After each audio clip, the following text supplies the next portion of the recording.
丈夫战死沙场，被送回京城的除了尸骨，还有怀着他骨肉的医女。医女哭个不停，跪着到我面前，说别无所求，只要为他生下一父子。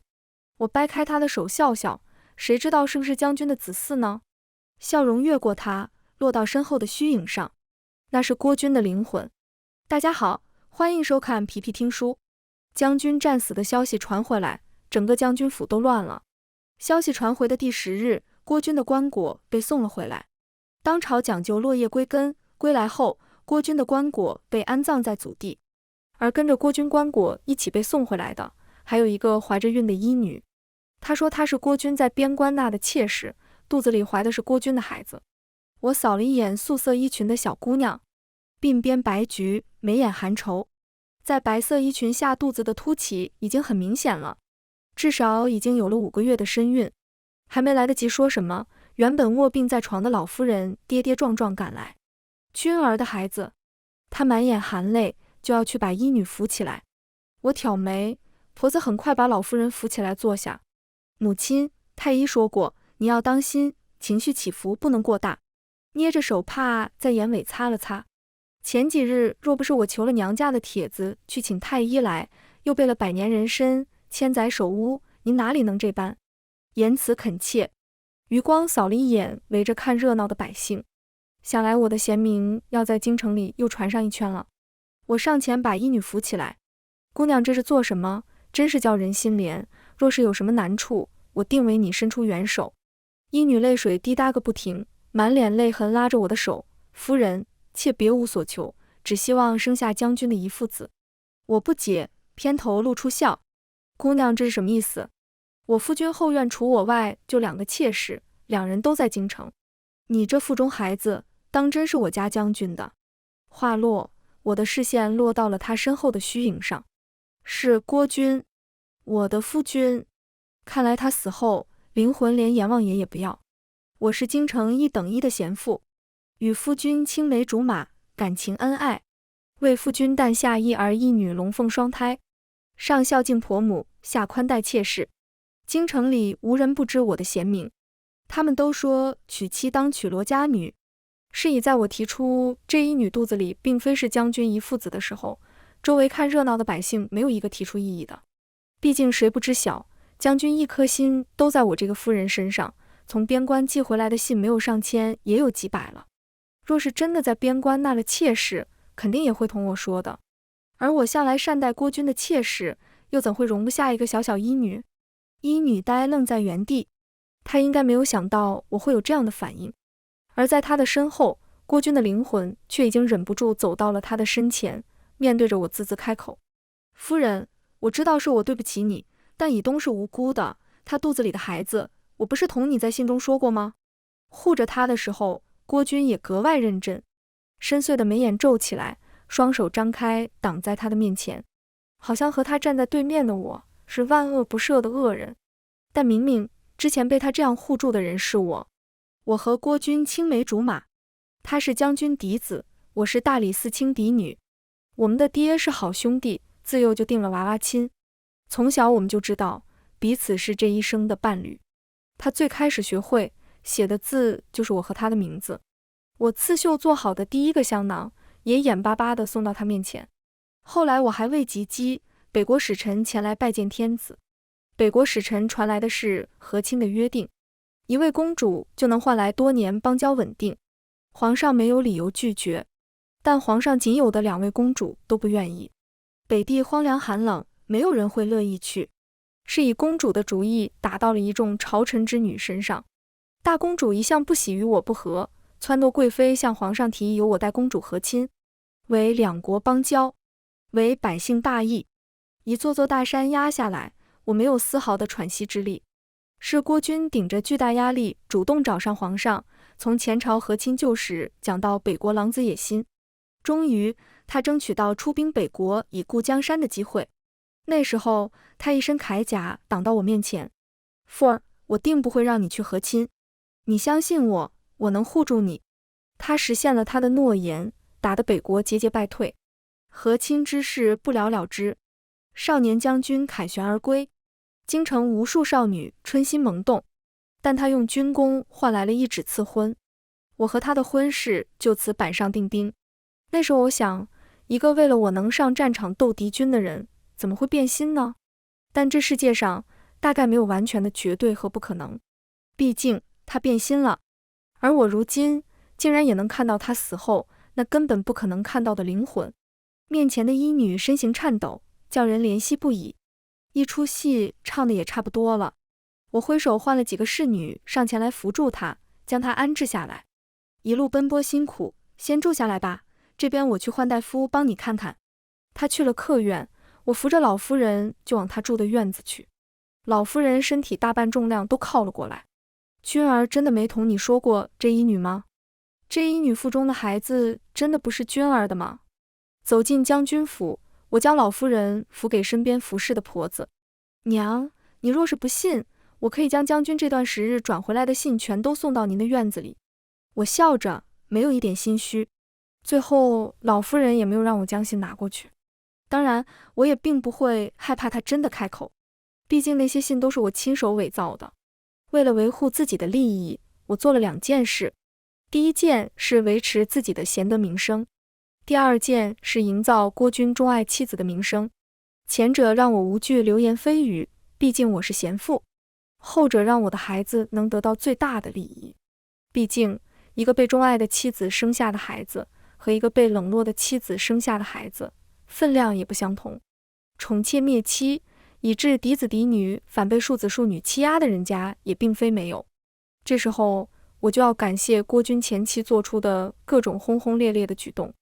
在这些事迹的加成下，我想要营造这样的假象极其简单，只需要雇一个小厮换上军营的铠甲，隔几日骑着马从闹市绕一圈，将我自己写好的信送到将军府就行。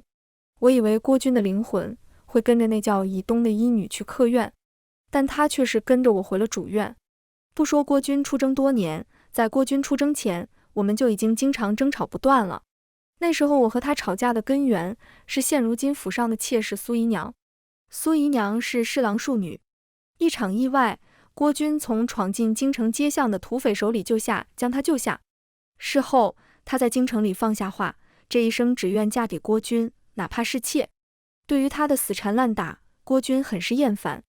面对她的次次示好，每每靠近，郭君都表现得极为厌恶。郭君说，从来没有见过这般不知廉耻的小女子。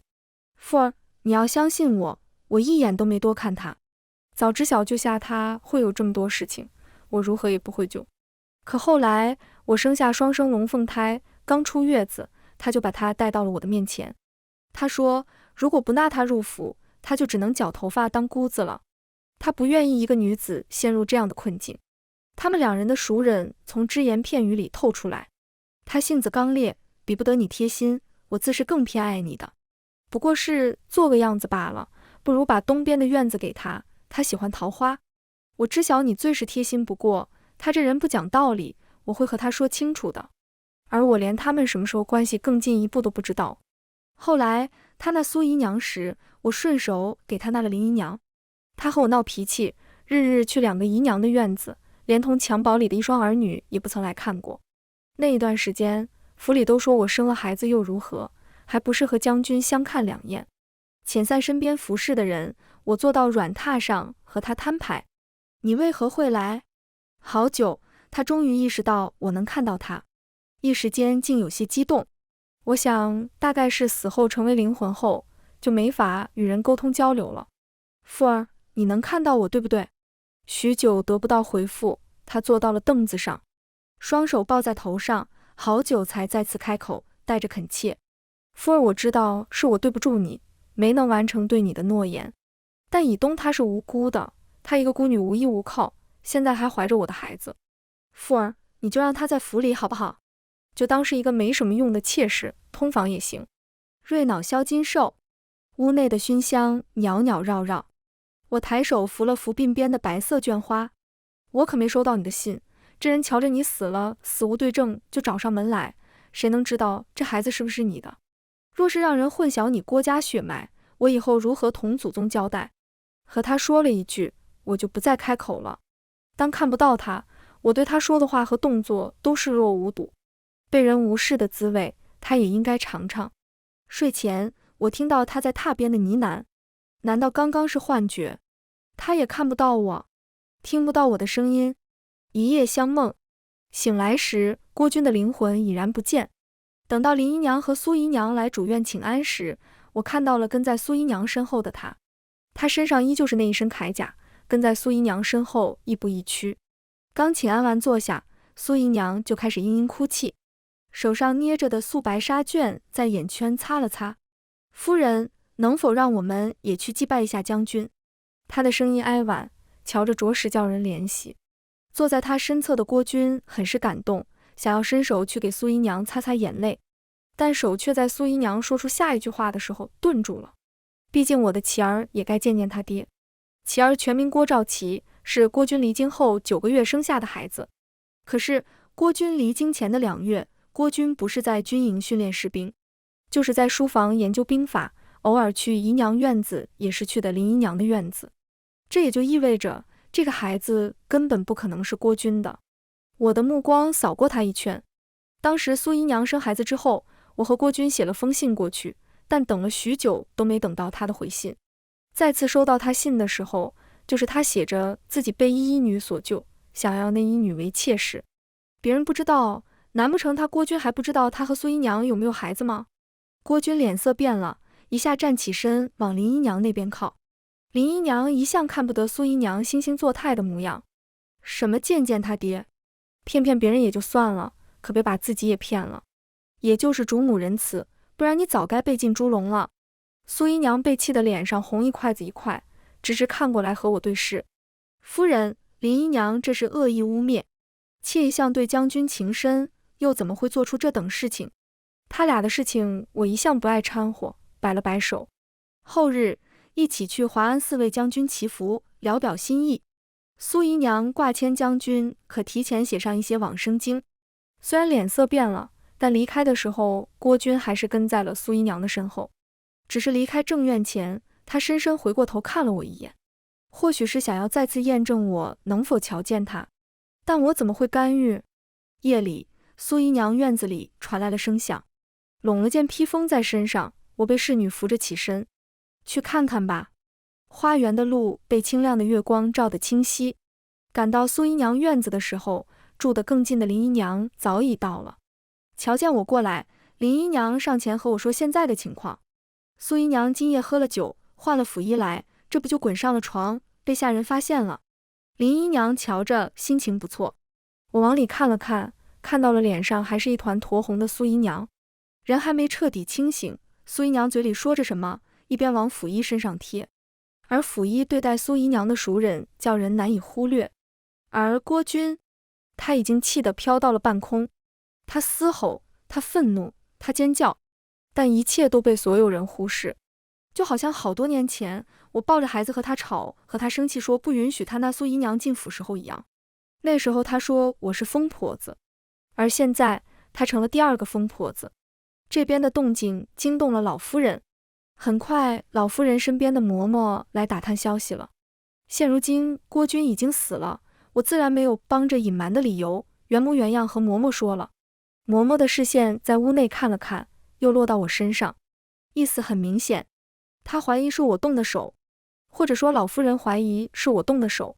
毕竟在将军府里一共就3个子嗣，我的1双儿女和苏姨娘的1子。这事一出来，苏姨娘红杏出墙，苏姨娘所出的2哥也就存疑了。嬷嬷不回去给老夫人禀报吗？想来老夫人还在等着回信呢。身边的侍女提醒嬷嬷，嬷嬷来得快，走得也快。苏姨娘被带到暖阁，府医则是被带去了前院。现在夜已经深了，我可不想折腾了。叮嘱下人看着苏姨娘不能让她自尽后，我就回去了。明天还有一场仗要打呢。苏姨娘被带到老夫人院子的时候，郭军也跟在她的身边。苏姨娘一身衣裳皱巴巴的，被看管起来一夜，眼底的青黑也格外明显。在她身后跟着的郭军状态也一样不太好。我端起茶杯抿了一口，春日新茶沁人心脾。老夫人靠在软榻上，脸黑得吓人。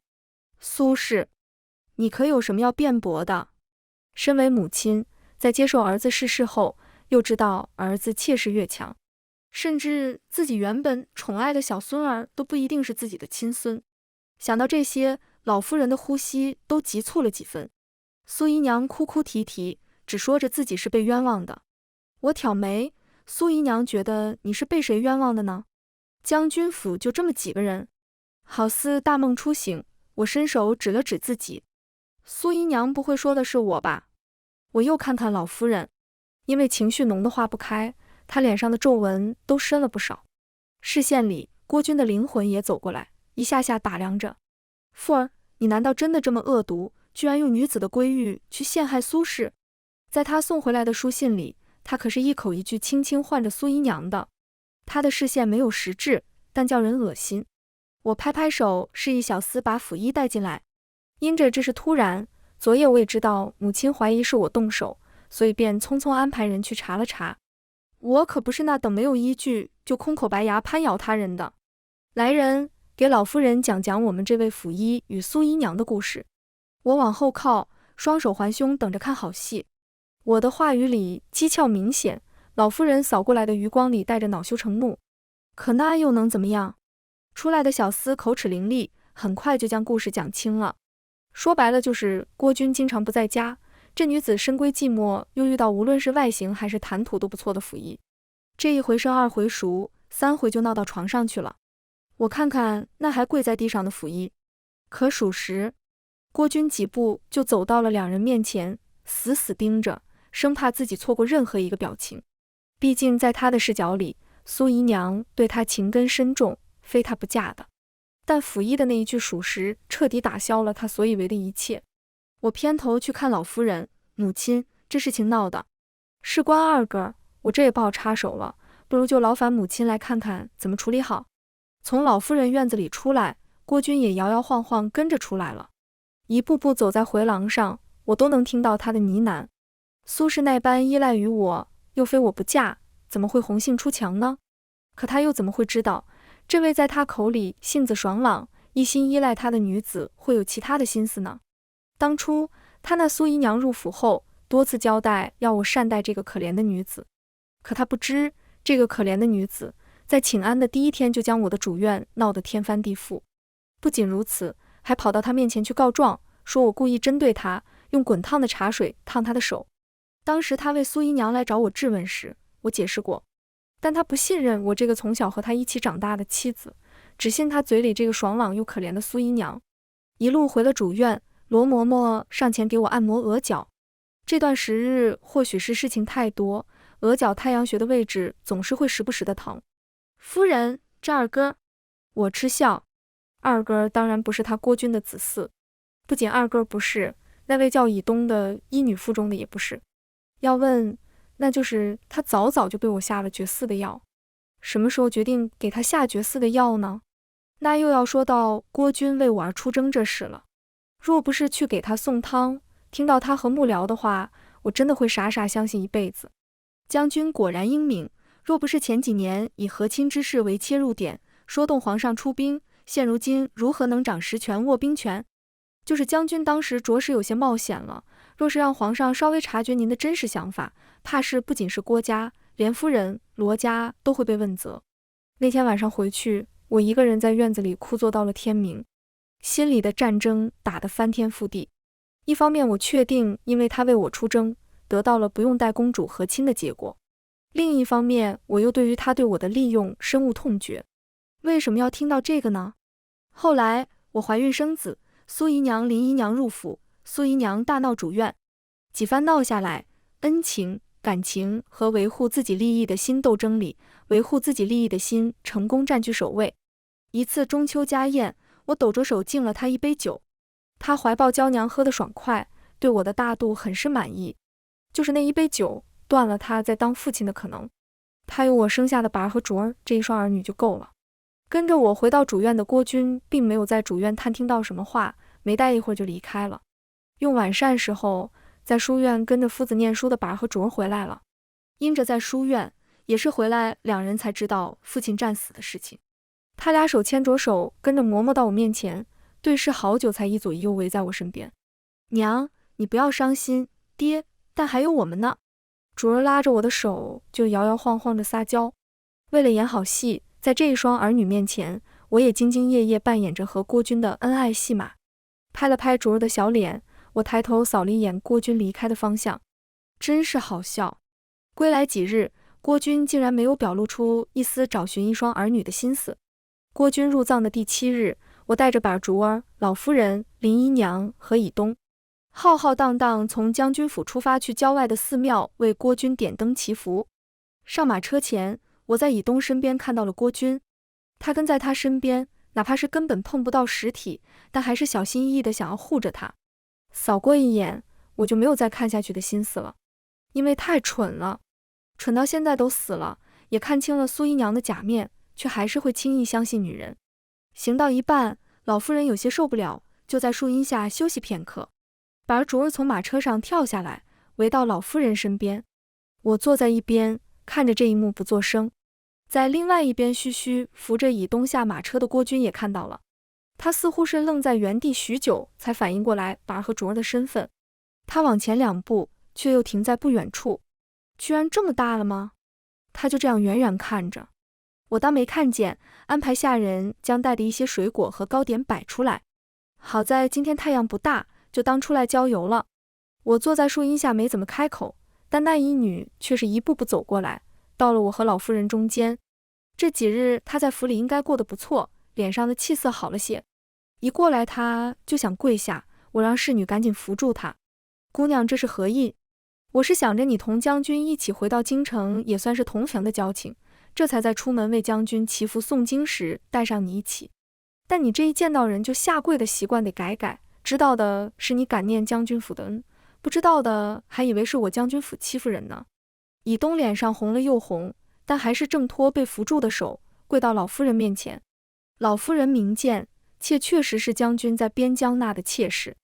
将军曾同妾说过，在与夫人的家书里有和夫人说过此事，但现在夫人一直不愿认下妾。倒是个水做的人，就这几句话，眼泪就啪嗒啪嗒落了下来。一阵风带动地面上的落叶飘起，我随意捡了一片已经干枯的树叶，捏在掌心，咔咔，叶片被碾得粉碎。以东缩了缩脖子，狠狠叩头到地上，对着老夫人拜了3拜。难不成母亲这是要怀疑我了吗？嫁入将军府多年，我也算是用心至极，母亲竟然为了一个不知何处而来的医女，便这样怀疑我了吗？丝帕在眼尾擦了又擦，就是没有一颗泪水。郭军恍然反应过来，几个大步走到我面前，双手试图钳制住我的肩膀，可终究虚影就是虚影。罗父，你竟然刻意隐瞒我送回来的信。罗父，我就知道你是个表里不一、心思恶毒的。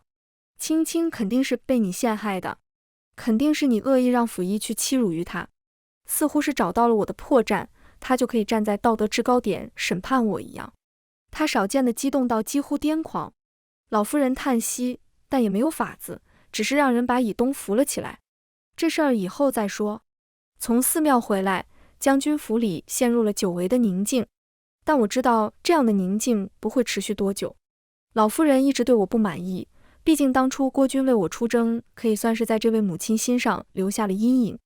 直到老夫人时隔多日出府进宫，回来时，老夫人带来了太后的懿旨，内容很长，但总结起来就是我涉嫌恶意瞒报将军家书，刻意混淆将军府血脉，官府将介入调查，而我要无条件配合。接下懿旨，大门前我就哭晕了过去。第2日，京城的大街小巷都讨论起这事儿。这将军夫人也当真委屈，没成想夫君去世，婆母不同心便罢了，还恶意揣测于他。就是要我说，这太后肯定被蒙蔽了，谁人不知道将军夫人为人谦和有礼？就是这罗家姑娘，不管是嫁出去的还是还没嫁出去的，谁不知道罗家家风好？现在罗家将军夫人的嫡亲妹妹的求亲帖子都快堆起来了呢。也就是将军夫人撑着，不然这老夫人病怏怏的样子，怕是早就去见老将军了。各种各样的揣测层出不穷，甚至连带出去多年前的出征之事。我听我三姨婆闺女的丈夫的二表哥说的，当年出征时，这郭将军刚愎自用，若不是副将廖将军得力，怕是难凯旋哦。廖将军不是这几年一直在家赋闲吗？听说当初北征回来，他还被问责了呢。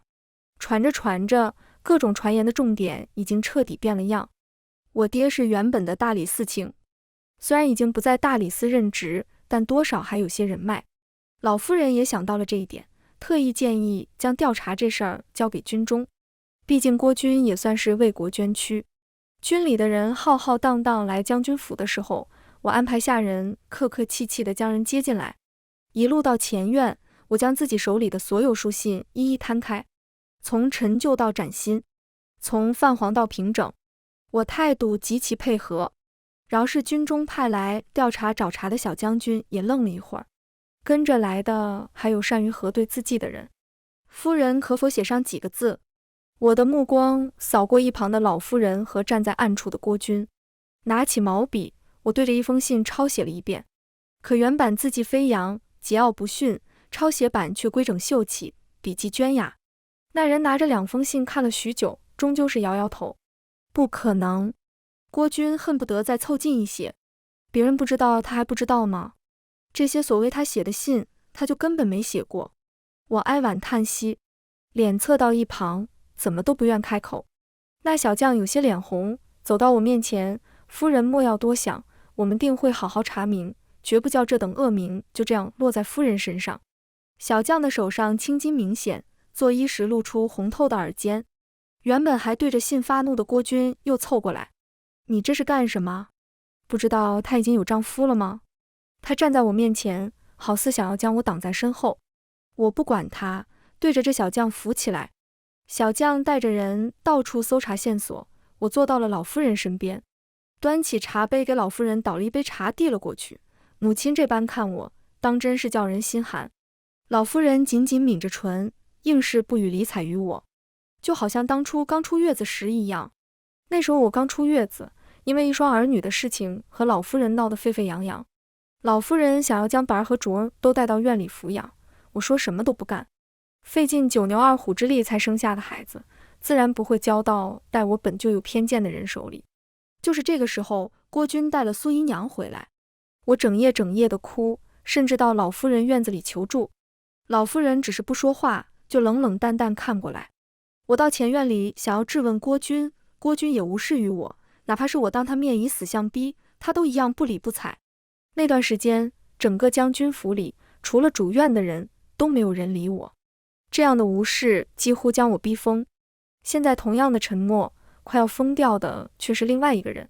将军府被翻了个底朝天。所谓我伪造隐瞒将军家书，刻意任由将军血脉外流的证据没有，倒是翻出来不少郭军的秘密。最先疯狂的是郭军，他一次次试图将被找出来的账本和册子夺走，但灵魂的指尖却又一次次掠过。他嘶吼，他尖叫，可没人看到，没人理睬。他彻底的疯了。疯狂间，他的视线与我对视，风云变动，他的一举一动都变得奇怪起来。富儿，你能看到我对不对？富儿，你别装了好不好？富儿，我都已经死了，不能让这些被送上去的。富儿，求求你，你理我。他跪到了我面前，一下一下的磕头。富儿，我知道是我负了你，没有完成年少时对你的承诺。你伪造我的家书，我也不在意了。你要把以东他们怎么处置，我都无所谓了。但求求你帮帮我，这2本不能被送到皇上面前。富儿，你看看我，你能看到我的，你能听到我说话的不是吗？这样疯疯癫癫，看不出来一点意气风发将军的模样，当真叫人看了欢喜。隔着人群视线，我对他无声吐出2个字：做梦。2本薄薄的册子被带走，老夫人才反应过来不对。慌忙间，郭军身前的幕僚慌张跪倒在老夫人面前。老夫人，那2本，一本是将军贪墨军饷的账本，一本是将军借老将军权势抢人功劳的记录册啊。原本还硬生生梗着脖子，不愿示弱不愿认输的老夫人，轰的一声瘫倒在了地上。整齐的鬓发变得杂乱，精致的头面也摔碎在地上。他嘴里呢喃着，完了。他亲手引进来的人，将掀翻整个将军府，乃至整个郭家。他确实完了。而我的心声即将开启。第2轮来调查的人数明显翻了1倍，领头的也不是那个对待男女之事时容易脸红的小将，而是现任大理寺卿。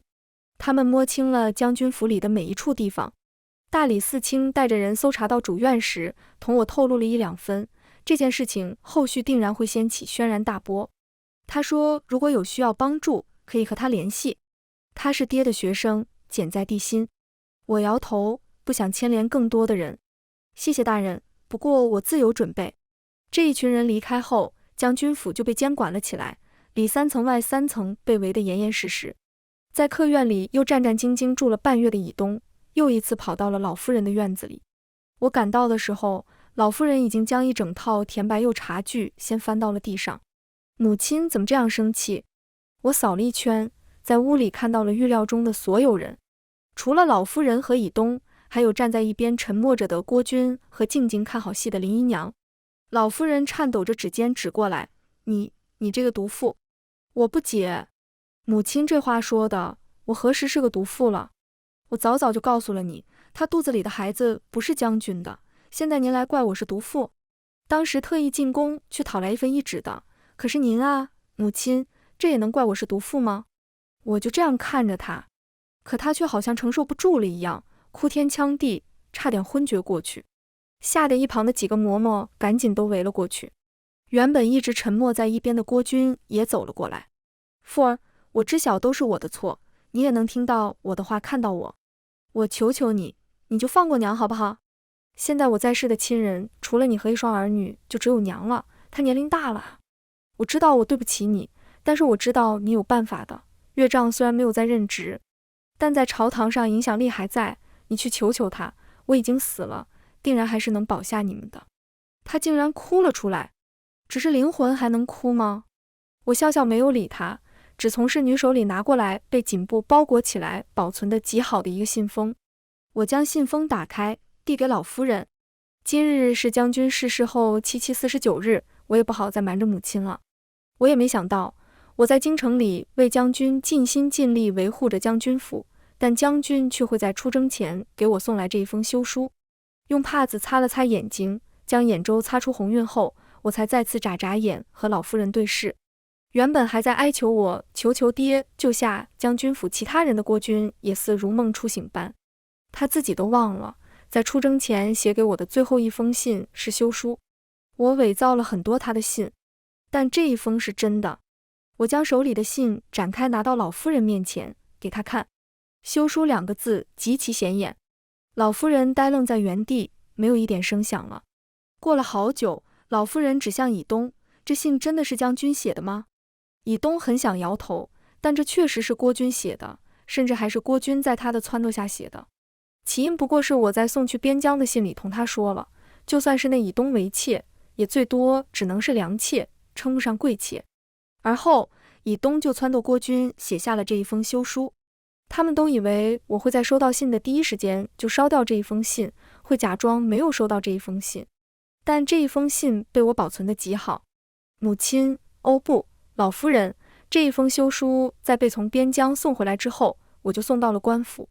原本将军离世消息传回京城时，我就可以离开，但我与将军青梅竹马，也不忍他死后落得凄凉下场，这才留下来为他办了丧事。今天已经是将军离世后的7期49忌日了，我也不好再在这将军府里待着了。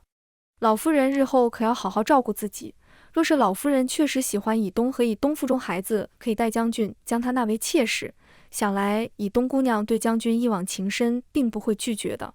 说完，我转过身，对着老夫人微微躬身拜了一拜。扶着侍女离开时，我及时回头，对了，博儿和竹儿我都已经问过了，他们愿意跟着我回罗家，改为罗姓，请老夫人放心。我走得轻巧，背后的瓷器木架倒到地上的声音，很久很久都还在响着。可惜了，都是好东西，若是我定不会在这时候去摔毁它们呢，万一还能换成银子呢？可是我才不会让自己落到如此地步。带上收拾好的嫁妆，搬到早早就买好的2进院子后，好久不见的娘带着嫂子第一时间赶了过来。娘的眼睛哭得通红，若不是你早早写信来说一切尽在掌握，我和你爹怕是根本坐不住。嫂子也点头。这段时日将军府的消息在京城里闹得沸沸扬扬，谁都知道将军府完了。身边的亲朋经常跑到罗府来问是个什么情况，连原本还在待嫁的罗家小妹都没有了休嫁衣的心思。我拍拍娘的手，又看一眼嫂子，无事，现在这些都和我们没关系了。说来，两个孩子在罗家私塾和兄弟姊妹们相处可好？上次回来，我借着机会就把两人从学院接回来，送到了罗家私塾里。罗家虽然出了我爹这个大理寺卿，但罗家一直都是文臣世家，私塾里不少都是当代大儒。但为了让罗家和将军府尽可能割舍开，我只能将两个孩子送进京城书院。好着呢，两个孩子都好。握着两个人温暖的手，不知不觉间，眼前的一切也模糊了。番外，将军府这一事，整个朝堂都迎来了大清洗，不少原本参与贪墨军饷的人都被斩于马下。当然，影响最大的还是郭家，因为从郭军这条线抽丝剥茧，整个郭家都几乎被掀翻。郭家涉事男丁斩首，未涉事男丁充军，女眷送入尼姑庵。京城里再也没有了郭家。再次看到以东时，他正带着侍女到外边看布匹，想要给两个孩子制作新衣。以东凸起的肚子已经平坦了下去，他跪在路边，身旁放着一个卖身葬父的牌子。若不是同他见过许多面，怕是我都不会认得他。而卖身葬父，我怎么不记得他在京城有什么父亲？路过时，我被以东叫住，见他有话同我说，我让侍女带着他进到了茶楼。将军明明一直都在身边，你也能看到他的，对不对？他脸上有不少泥污，泪水流下落到桌上时都变成了泥水。这重要吗？他哭得更厉害。当然重要。那日一队官兵来将军府抄家，将军的灵魂突然出现，将老夫人吓得昏厥了过去，更是让朝堂中人忌惮，硬是将整个将军府都铲除的一丝不剩。他双眼红得吓人，就连我揣在怀里的2块金子都被搜了出来。不过倒是有些好奇，那郭军的灵魂现在在哪？听到我的问话，以东像是被吓到了。后来他们带来了一群道士，将军的灵魂被硬生生灰飞烟灭了。真是好消息。夜色融融，睡梦里，我回到了收到郭军送来休书的那一天，看了看手里的休书，我小心收藏起来，转手给军营写了2封信。一封是郭军，内容是希望他看到一双儿女的面子上再考虑考虑。另外一封匿名寄给郭军在军中的死敌，内容是郭军对花生过敏的消息。我特意注明了，切莫让郭军在上阵之前碰到花生，不然郭军定会过敏，头昏眼花。一梦醒来，香炉里的熏香袅袅摇摇，窗外的月光洒进屋内。全文完，皮皮听书，感谢您的观看，每天上新精彩小说，喜欢就订阅吧。